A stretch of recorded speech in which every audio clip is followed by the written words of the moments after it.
Përshëndetje miq, sot jam duke përgatitur një recetë tepër të thjeshtë të salcës së domates.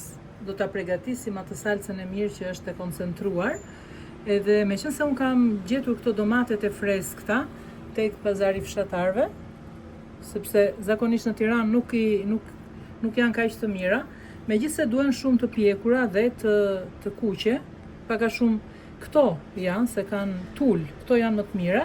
Po meqense ishin të fshatit dhe janë të kohës, mendova po ta bëj me këto. Gjithashtu kam edhe këtu disa speca për t'i dhënë ngjyrë, edhe kemi gati 5 kg me domate, ndërsa koncentrati që ne do përftojmë është pak a shumë 500 deri në 800 mund të jetë në varësi të lëngut të domates, sepse ai avullon edhe prandaj bëhet me këto se këto kanë më shumë tul. Po unë kisha qejf që ta bëja me këto. Me këto do ta përgatis recetën. Tani thjesht do t'i presim të vogla të gjitha.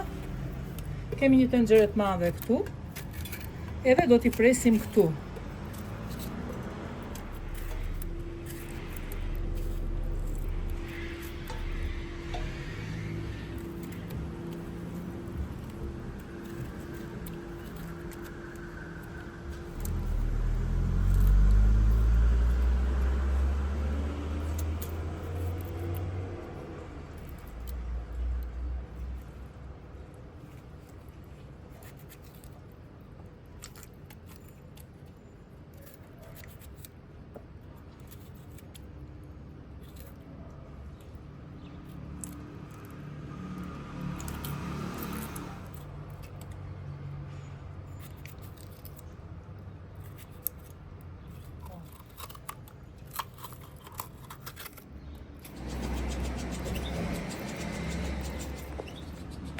Pasi kemi prerë domatet, edhe disa speca, tani do t'i vendosim për gati 20 minuta duke i përzier vazhdimisht, nuk ka nevojë fare për ujë.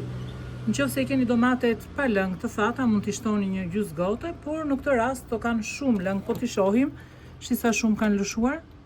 Edhe unë do t'i lë kështu siç janë, në një temperaturë shumë të ulët, jo të lartë, për disa minuta që të zjejnë. Siç e shohim, masa është e gjithë e zier. Edhe kemi lënë gati 20 minuta në një temperaturë jo shumë të lartë të ulët, duke e përzier vazhdimisht që të zjejnë, dhe tani do t'i bluajmë.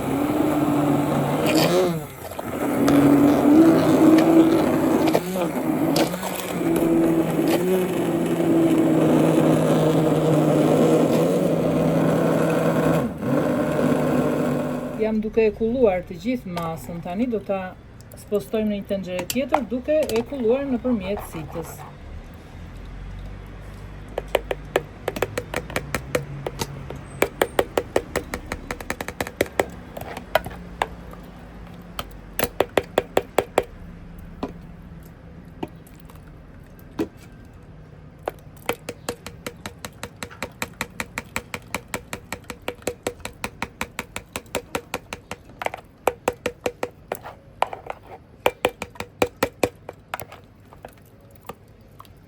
Po vazhdoj ta kulloj mirë të gjithë salcën. Po ta shohim, sa e bukur është bërë. Nuk ka fara, edhe lëkurat janë zhdukur. Po do ta mbarojmë të gjithën, me kujdes edhe me pak durim, sepse kërkon pak durim. Ja ku jemi duke e punuar dhe i kemi marrë komplet gjithë lëngun. Tu kanë ngelur fara dhe lëkurat dhe këto nuk na hynë në punë. Dhe këtu kemi puren e mrekullueshme, të cilën do ta zjejmë në mënyrë të ngadaltë për gati 1 orë, 2 orë, derisa të avullojnë lëngjet edhe të ngelet me pak lëng. Por gjithmonë në temperaturë shumë të ulët, edhe duke e përzier gradualisht nga pak në këtë mënyrë, her pas here. Pasi e kemi përzier vazhdimisht, duhet të tregojmë kujdes se na ngjitet nga poshtë, e kemi mbajtur në zjarr shumë të ngadalshëm për gati 2-3 orë, dhe tani e kemi gati për ta shtruar në një tepsi, edhe që ta lëmë të thahet. E vendosim në furrë në 160 gradë që të thahet, po prap të jetë pak mas, domethënë të ketë atë strukturën që duam. Ose mund ta vendosim në tava dhe do ta lëm, po të kemi mundësi në diell që të thahet. Duke e përzier vazhdimisht gjithmonë, edhe në furrë edhe në tavë në rrezet e diellit. Duhet ta përziejmë vazhdimisht. Salcën unë e kam transferuar te kjo tava, e kam lënë nga dje sot dhe është në këtë gjendje. Duhet ta përziejmë vazhdimisht, se shikoni është ende e lagësht.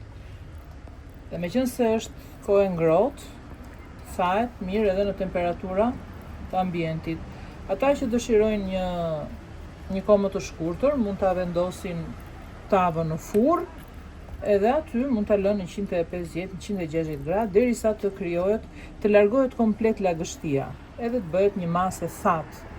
Atë masën e thatë pastaj do ta vendosim në pazoqelçi, e mbulojmë sipër me vaj ulliri dhe i kemi për gjatë gjithë vitit, nuk prishet, është shumë e mirë.